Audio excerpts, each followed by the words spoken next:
अस्सलाम वालेकुम, this is Sarfaraz Hafeez in front of you. जैसे कि आज हम अब्दुल फत्ता हमारे दोस्त हैं, बहुत ही अच्छे भाई हैं हमारे, एडवोकेट अब्दुल फत्ता। तो आज हम उनके पास जाएंगे एक व्लॉग बनाने के लिए, जो हमारी फर्स्ट व्लॉग होगी। तो जैसे कि आप देख रहे हैं, ये सीनरी जो हमारे पीछे हैं, ये डाउनटाउन एरिया जो कराची के अल्लामा इकबाल कॉलोनी। तो आज हम जाएंगे उनके पास, देखेंगे कि उनके पॉइंट ऑफ व्यू क्या है, और काफ़ी दिनों से उनके पास नहीं गए हैं। तो देखें कि क्या होगा आगे। सलाम सरफराज माशाल्लाह भाई, फता आपने साहब, बड़ा कैसे सरप्राइज हैं? हमें दे दिया यार। भाई क्या कर रहे बस थे? हमें हम मैं बस तो आप लोगों के पीछे पीछे आ रहा था भाई। बस यार हम देख बात लो कर रहे थे, जरा। हमको जो है बड़ा हाँ? वो शौक हो गया आपको देख के। अच्छा अच्छा खुद अच्छा। हम सरप्राइज हो गए। थैंक यू सो मच माशाल्लाह आने के लिए, आप हमारे घर पर आए और माशाल्लाह। इतने दूर से आए, बड़ी तो मेहरबानी हम आपकी। चाह रहे थे कि भाई अपने फता के पास जाए, और उनके दोस्त हालिया दिनों में उनकी शादी माशाल्लाह हो गई थी। सर बिल्कुल, तो हमारे ये दोस्त है, हमारे भाई इब्राहिम भाई की शादी थी।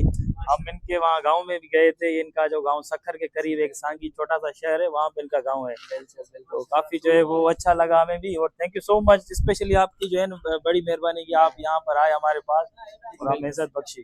अच्छा जी बिल्कुल। जी। अपना सरफराज भाई, ये महमूदाबाद PCH ब्लॉक 6 है, जी जी। और ये बिल्कुल शारा फैसल के करीब है, और बिल्कुल उनके सेंटर पर ये मौजूद है। बड़ी आबादी, घनश्याम आबादी में आप देख रहे हैं। बिल्कुल बिल्कुल।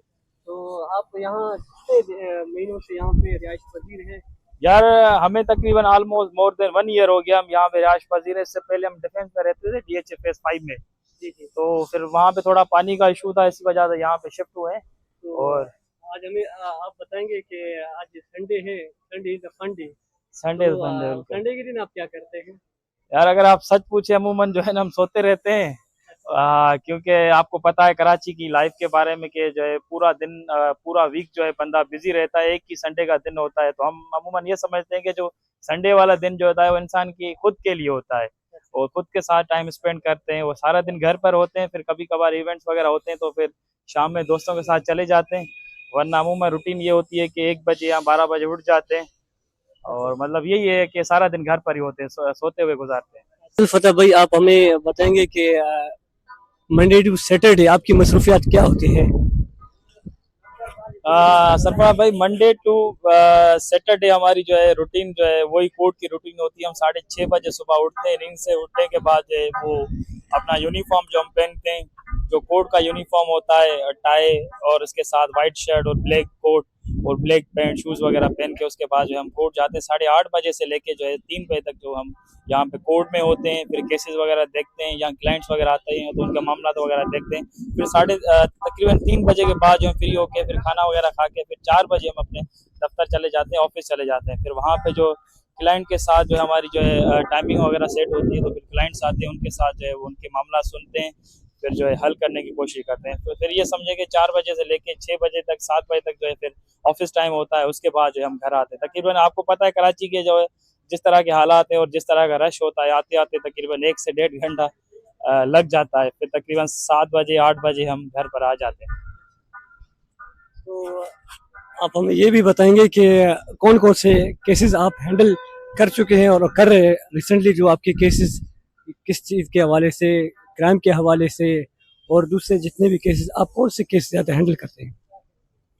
अपना सरफा भाई, ये कराची है। कराची मल्टी जो है ना लोगों का ये शहर है, और मल्टीपल पीपल्स यहाँ पे रहते हैं। तो यहाँ पे वाकयात और यहाँ के जो इंसिडेंट्स है वो मल्टीपल होते हैं। तो हम यहाँ पे हर तरह के किस्म के जो केसेस लेते हैं। सिविल केसेस भी हमारे पास हैं, जिसमें प्रॉपर्टी के मसले हो गए और कोई सिविल डिस्ट्रीब्यूट हो गया, और इसके साथ हम क्रिमिनल केसेस भी लेते हैं। क्रिमिनल केसेस में जैसे जो है चोरी वगैरह के केसेस हो गए, मर्डर के केसेस हो गए, और जो है फैमिली केसेस वगैरह भी सिविल में हम लेते हैं, जिसमें डिवोर्स के केसेस हो जाते हैं, मेंटेनेंस के या बच्चों की जो है कस्टडी के हवाले से मैटर्स हैं, वो भी हमारे पास मैटर्स हैं। और उसके साथ साथ FI के भी हमारे पास मैटर्स हैं, और नेब के भी कुछ मैटर्स हैं, और उसके साथ ATC के केसेस भी हैं, और नार्को टैक्स के मंशियात वगैरह के वो भी हमारे पास केसेस हैं। और इसके अलावा बैंकिंग के भी केसेस हैं, बैंकिंग लॉज हैं, जिसमें जो है बंदा कोई गाड़ी वगैरह बैंक से परचेस करता है, फिर वो डिफॉल्टर हो जाता है, या कोई नीलामी वगैरह करवानी होती है बैंक को, उनके भी हमारे पास केसेस हैं। तो यहाँ पे जो है मल्टीपर्पज़ के हमारे पास केसेस हैं। लेकिन ज़्यादातर जो हमारे यहाँ केसेस का रेशो है जो हमारे पास, वो सिविल और क्रिमिनल हैं, जिसमें जो है वो क्रिमिनल केसेस भी हैं हमारे साथ। मेजर केसेस हमारे पास क्रिमिनल और सिविल केसेस हैं।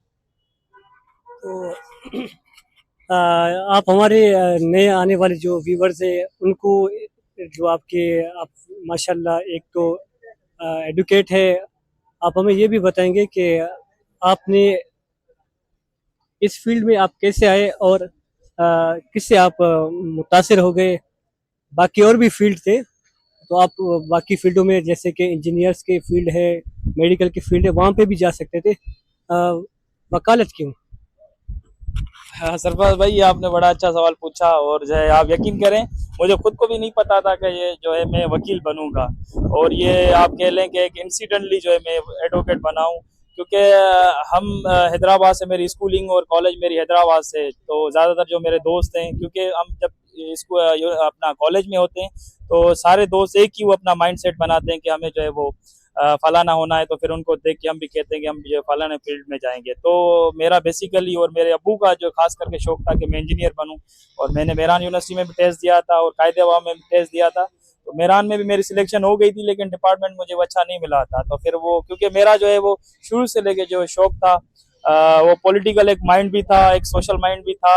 और मतलब बहुत ज्यादा मैं जो है शुरू से लेके, मैं ये कहता हूँ कि जब बचपन में जो है वो छोटे बच्चे कार्टून देखते थे तो मैं खबरें सुनता था। तो शुरू से लेके मेरा एक माइंडसेट बना हुआ था कि जो है मैं ऐसी फील्ड में जाऊं जहां पे जो है मैं लोगों को व्यूज भी दे सकूं अपने, और लोग मुझे सुन भी सकें। और सोशल जो है मैं इस फील्ड को जो है ज्वाइन करना चाहता था। तो मेरे वालिद ने कहा कि जो है अब क्या करना है। तो मैंने अबू को बताया कि अबू जो है आप कहेंगे तो मैं इंजीनियर भी बन भी जाऊंगा और इंजीनियर हो भी जाऊंगा, लेकिन जो है मैं खुद जो इससे वो सेटिस्फाई नहीं होऊंगा इस फील्ड से। और जॉब तो मैं कर लूंगा और पैसे भी कमा लूंगा, लेकिन जो सेल्फ सेटिस्फेक्शन है वो मुझ में नहीं होगी। तो मैंने अबू ने फिर कहा कि आपको क्या करना है। तो मैंने बोला अबू मैं वकील बनना चाहता हूँ। तो फिर अबू ने कहा कि आपकी मर्जी है। तो इसके बाद जो है फिर मेरे यहाँ पे 2016-17 में यहाँ पे दोस्त कुछ रहते थे, तो उनके पास में आ गया। और फिर वो आते ही मैंने दोस्तों को कहा कि भाई मुझे वकालत करनी है, कोई यूनिवर्सिटी वगैरह बताएं। तो फिर दोस्तों ने मुझे यहाँ पे जिस एरिया में आप खड़े हैं यहाँ पर ये PCH ब्लॉक 6 है, यहाँ पे हम, मेरी जो पहली रिहाइश यहाँ पर ही थी, यहाँ पर करीब ही है, ये शारा फैसल के बिल्कुल करीब ही है। तो फिर मैं यहाँ पे रहने लगा और उसके साथ साथ जो है वो दोस्तों ने मुझे कुछ यूनिवर्सिटीज के नाम बताए। फिर फाइनली जो है मैंने वहाँ पे एडमिशन लेके, फिर वहाँ पे मेरी एडमिशन हो गई। फिर अल्हम्दुलिल्लाह से फिर मैं उसके बाद ग्रेजुएट हो गया। अल्हम्दुलिल्लाह से जो है मैं हूँ, और एक हमारी अपनी खुद की कंपनी है, एक लॉ फर्म है, मैं हूँ और हमारे साथ दो दोस्त मेरे पार्टनर हैं, हम साथ मिलके काम करते हैं। तो अल्हम्दुलिल्लाह जो मुझे ये लग रहा है कि जो मैंने उस वक्त जो डिसीजन लिया था काफ़ी अच्छा डिसीजन था। और जो है अब वालिद साहब भी खुश हैं और घर वाले भी खुश हैं। और सबसे जो है मेरे लिए प्राउड की बात यह है कि जब भी कोई कोई हमारे खानदान में या कोई गांव में कोई मसला होता है तो लोग मुझे फ़ोन करते हैं, गांव वाले अब्बू को फ़ोन नहीं करते, मुझे फ़ोन करके उस मसले का हल पूछते हैं कि इस मसले को किस तरह से हैंडल करें। तो बीइंग स्टूडेंट ऑफ लॉ, तो मेरे लिए एक बड़े प्राउड की बात है कि जो है मेरे बड़े और मेरे रिलेटिव और मेरे खानदान वाले ये चीज़ें मुझसे पूछते हैं। और ऐसा समझ, मुझे नहीं लगता कि मैं जब इस फील्ड में आया हूँ तो मुझे ये मुझे फील होता है कि जो है हम, मेरी इतनी उम्र तो नहीं है बड़ी, लेकिन जो है एक्सपीरियंस इतना बड़ा हो गया है कि अब बड़े बड़े लोग और बड़ी बड़ी एज वाले उम्र के लोग जो है मुझसे आते हैं, मुझसे एडवाइस लेते हैं और पूछते हैं कि इस मसले में क्या करना है। तो आई थिंक ये मेरे लिए और मेरे घर वालों के लिए प्राउड है।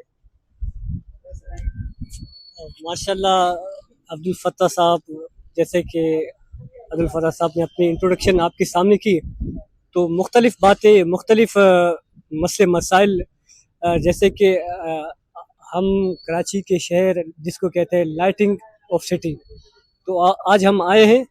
तो जैसे कि अब्दुल फत्ता ने बताया कि इंसिडेंटली, यानी वो LLB के स्टूडेंट भी रह चुके हैं, अभी माशाल्लाह वो सिटी कोर्ट में होते हैं। क्या सिटी कोर्ट के हवाले से आप बताएंगे कि वहाँ के जजेस साहब के हवाले से, जैसे सीनियर लॉयर है, उनके हवाले से? अपना सरफराज भाई, यहाँ पे सिटी कोर्ट और हाई कोर्ट, यहाँ पे दो कोर्ट हैं, क्योंकि इनिशियल लेवल पे जो भी केस आता है, जो भी मसला होता है, सबसे पहले वो लोअर कोर्ट में जाता है। दूसरे वहाँ तो डिस्ट्रिक्ट बार्स होती हैं, लेकिन यहाँ पे जो इनको सिटी कोर्ट कहते हैं कराची के हिसाब से। और सिटी कोर्ट के अंदर भी तकरीबन 5 से 6 डिस्ट्रिक्ट है, जिसमें डिस्ट्रिक्ट वेस्ट हो गया, डिस्ट्रिक्ट ईस्ट हो गया और डिस्ट्रिक्ट साउथ और डिस्ट्रिक्ट सेंट्रल हो गया। तो ये 5-6 डिस्ट्रिक्टों को मिलाकर यहाँ पे कराची बार बनाई गई है, जिसको सिटी कोर्ट हम कहते हैं। तो फिर यहाँ पे सिटी कोर्ट में भी अल्हम्दुलिल्लाह से काफ़ी अच्छे हमें सीनियर्स मिले। मैं समझता हूँ कि आज मैं जो भी हूँ अपने सीनियर्स की वजह से हूँ, क्योंकि आपको जो है लाइफ में एक मेंटोर और सीनियर की बहुत ज़्यादा ज़रूरत होती है। अगर आपको अगर कोई अच्छा गाइड करने वाला मिल जाता है तो आप काफी आगे जो है ना वो जा सकते हैं। क्योंकि देखिए मेहनत जो है ना हर इंसान करता है, लेकिन जो है किस पैटर्न में मेहनत करनी है वो आपको सीनियर्स और आपके बड़े ही आपको बताते हैं कि किस वे में आपको मेहनत करनी है। तो अल्हम्दुलिल्लाह से जो अब तक जो मेरा एक्सपीरियंस रहा है सीनियर्स के साथ, और जो मेरा शुरू से लेकर अभी तक वही सीनियर जिससे मैंने पूरा ये काम सीखा है, वकालत सीखी है और प्रैक्टिस सीखी है, अल्हम्दुलिल्लाह से उसने शुरू से लेकर आज तक जो है बड़ी वो मेरे साथ टच में रहा है और काफ़ी मुझे मदद करता रहा है हर हवाले से। क्योंकि अब हम जूनियर से अब सीख रहे हैं, तब जब भी कोई वो प्रॉब्लम आती है, कोई ऐसा मैटर आ जाता है जो कि हमें समझ में नहीं आता, तो हम सीनियर के साथ डिस्कस करते हैं। और यहाँ पे सिटी कोर्ट में जजेस का जो है अगर उसके हवाले से हम बात करें तो जजेस का भी जो एटीट्यूड भी काफ़ी अच्छा होता है बनस्बत जो है सिंध के जो दूसरे शहर हैं। तो यहाँ पे काफ़ी जो है वो अच्छा जूनियर्स के साथ भी उनका जो है वो एटीट्यूड अच्छा रहता है और सीनियर्स के साथ रहता है। कभी कभार हम की हो जाती है, लेकिन ओवरऑल यहाँ पे काफ़ी अच्छा माहौल है।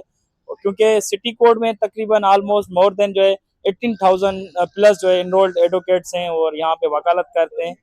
तो ओवरऑल जो है काफ़ी अच्छा जेस्टर है। और यंगस्टर्स को मैं कहता हूँ कि कराची जो है यहाँ पे वकीलों के लिए काफ़ी एक अच्छी अपॉर्चुनिटीज क्रिएट आपको करके देता है और थोड़े टाइम में आप खुद को जो है बहुत जल्दी और बहुत ज़्यादा ग्रो करते हैं। तो माशाल्लाह फतेह साहब, अब हमें ये भी बताएंगे कि आजकल एडमिशन के हवाले से जो एलएलबी के जो लेट टेस्ट, इसके हवाले से आप हमें मालूमात देंगे क्या?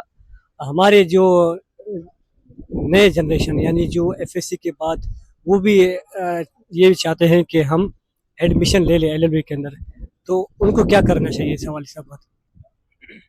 सरफराज भाई ये आपने बड़ा अच्छा सवाल पूछा है, क्योंकि ज़्यादातर जो है ये काफ़ी लोग पूछते रहते हैं सवाल। तो वही मैंने आपको बात कही कि जो है ना आपके जो करियर में गाइडेंस का और गाइडर का जो है ना बड़ा रोल होता है। तो लेट के पहले ये होता था 2018 से पहले जो है ना ये जो हमारे जो साकिब निसार जो चीफ जस्टिस ऑफ पाकिस्तान थे, उन्होंने जो ये चीज़ एक मुतारिफ करवाई थी और HEC ने और पाकिस्तान बार ने मुतारिफ करवाई थी कि जब भी आप अगर आपको लॉ करना चाह रहे हैं तो एक प्रॉपर टेस्ट होगा लेट लॉ एडमिशन टेस्ट के नाम से। ये आपको जो है क्लियर करना बहुत ज़रूरी है। अब इन्होंने इसमें जो है पाकिस्तान बार काउंसिल ने अपनी वेबसाइट पे भी बताया है और रिकमेंड किया है कोर्स, और पूरी इसमें आउटलाइन दी गई है। उसमें जो है वो जनरल साइंस के कुछ सवाल आते हैं, पोर्शन वाइज ये जो है ना डिवाइडेड है। कुछ जनरल साइंस के सवाल आते हैं, कुछ मैथमेटिक्स के सवाल आते हैं, कुछ इंग्लिश के सवाल इसमें आते हैं। और इसमें 25 मार्क्स जो है ना वो आपका जो है वो सब्जेक्टिव पेपर होता है। तकरीबन 75% जो है आपका ऑब्जेक्टिव पेपर है, बाकी 25% जो है आपका सब्जेक्टिव मैटर पेपर आता है, जिसमें जो है आपको एक ऐसे लिखना होता है, एक जो है वो पैराग्राफ लिखना होता है। ये जो 25 मार्क्स का ये होता है, बाकी 75 मार्क्स जो है आपके जो है ऑब्जेक्टिव पेपर में जो है वो कवर हो जाते हैं। उसमें आउटलाइन दी हुई है प्रॉपर, उसके अंदर सारी चीज़ें डिटेल्ड हैं। फिर अगर वो आप लेट क्लियर करने के बाद ही जो है आप जाके किसी यूनिवर्सिटी में या किसी कॉलेज में दाखिला ले सकते हैं, लेकिन बगैर लेट के अभी जो है ना आपकी वो एडमिशन पॉसिबल नहीं है कि आप वो अपनी एडमिशन करवा सकें।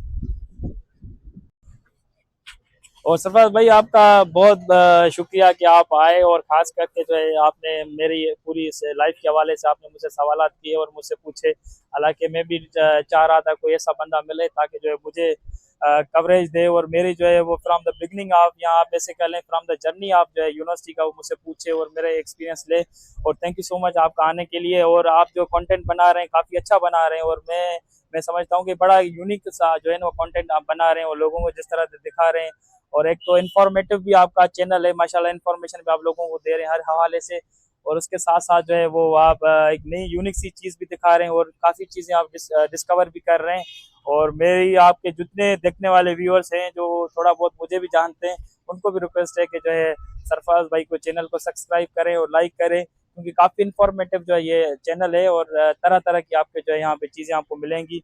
और ये लाइक एंड सब्सक्राइब ज़रूर करें, और ऐसे लोगों को जो है ना आना चाहिए आगे।